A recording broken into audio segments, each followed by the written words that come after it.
नाविन्य आणि विश्वास यांचा सुरेख संगम म्हणजेच धनलक्ष्मी ज्वेलर्स, पांडुरंग तुकाराम उत्पादपत, पंढरपूर. 91.6 केडीएम दागिने, 22 आणि 24 कॅरेट सोन्याचे चांदीचे दागिने मिळण्याचे एकमेव ठिकाण. Proprietor Jaysing Apparao Sardar. Mobile number 9890 25 97 74. एक वेळ अवश्य भेट द्या. सर्वांना नमस्कार. सर्वप्रथम सीपी साहेबांना नमस्कार. उपस्थित सर्व अधिकारी, अंमलदार आणि कॉन्स्टेबल सर्वांना नमस्कार. खरं तर दडपण आलंय, कारण हे व्यासपीठ म्हणजे माझ्यासाठी मी पहिल्यांदा बोलते आणि अभि नाही तो कभी नाही. आज जर नाही बोलले तर परत बोलण्याची संधी मिळणार नाही आहे, म्हणून मग थोडीशी धाडस करून इथे आले सर की मला बोलायचं आहे. ह्यानंतर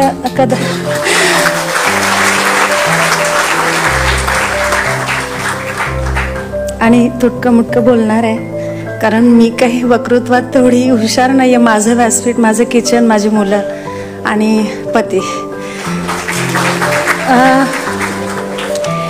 सर्वप्रथम तुम्हा सर्वांना शुभेच्छा इथून पुढच्या आयुष्यासाठी. आतापर्यंतच्या म्हणजे धकाधकीच्या जीवनातून तुम्ही आता निवृत्त होत आहे आणि आता ह्या पुढे माहीत नाही, दळण, भाजी, इतर काही ह्यात पडणार आहात. तयारी ठेवा. काही नातवंड खेळवायची आहेत, काहींना असतील नातवंड. मी असं म्हणेन की ह्या घरट्यातून पिल्लू उडावे घेऊन दिव्य शक्ती, उंबरट्यावर आकाशाला झेप असावी, उंबरट्यावर भक्ती. ह्या खात्यानं खूप दिलंय, खूप ऋणी आहे या खात्याची. आपल्यापैकी बऱ्याच जणांची मुलं खूप उंचावर आहेत. काहींची मुलं अधिकारी असतील, काहींची मुलं मोठ्या मोठ्या कंपन्यांमध्ये असतील, काहींची मुलं परदेशात असतील. हे ह्या खात्यानं दिलंय. आज खरं तर ऊर भरून आलाय, कारण आजच्या नंतर वर्दी घालणार नाहीये.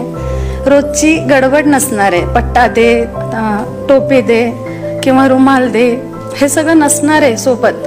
आणि खरंच फार वाईट वाटतंय मला. एक अभिमानाने मिरवत होते मी पोलीस पत्नी आहे आणि तितकाच मानही मिळाला. मला वाटतं मी सीपी साहेबांना पहिल्यांदा पाहते आणि माझ्यासाठी खूप मोठी गोष्ट आहे की मी एवढ्या मोठ्या अधिकाऱ्याला पाहते, कारण पोलीस पत्नी असूनही कधी पोलीस स्टेशनला जाण्याचं भाग्य मिळालं नाही. आणि कधी जर गेलेच असेल एखाद वेळा तर माहेर असल्यासारखं वाटलं. बरं, तिथे गेल्यावर असं वाटत होतं की मी माहेरी आले. आणि खरं पाहिलं तर हा सन्मान पोलिसांपेक्षाही त्यांच्या पत्नीला खरंच खूप मानाने जगता येतं. मी पोलिसाची बायको आहे. माझ्यासाठी खूप मोठं होतं हे 33 वर्ष. फार म्हणजे अनुभव आहे, काही चांगले काही वाईट.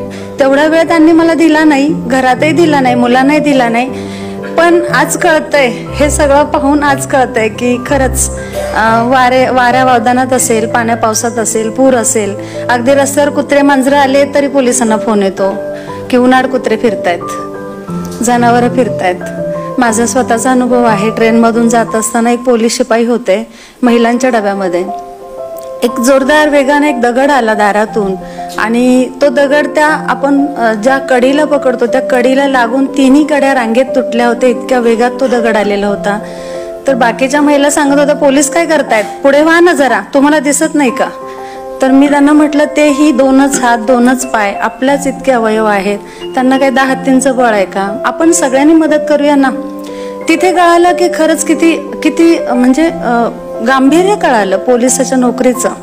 त्याशिवाय कोरोना काळात आपण पाहिलं की आपण सगळे म्हणजे जीव मुठीत घेऊन जगत होतो. अशा वेळात आपले नवरे म्हणजे पोलीस बांधव, म्हणजे मी माझ्या सगळ्या भगिनींना सांगते, पोलीस बांधव रस्त्यावर उभे होते, जीवाची पर्वा न करता उभे होते.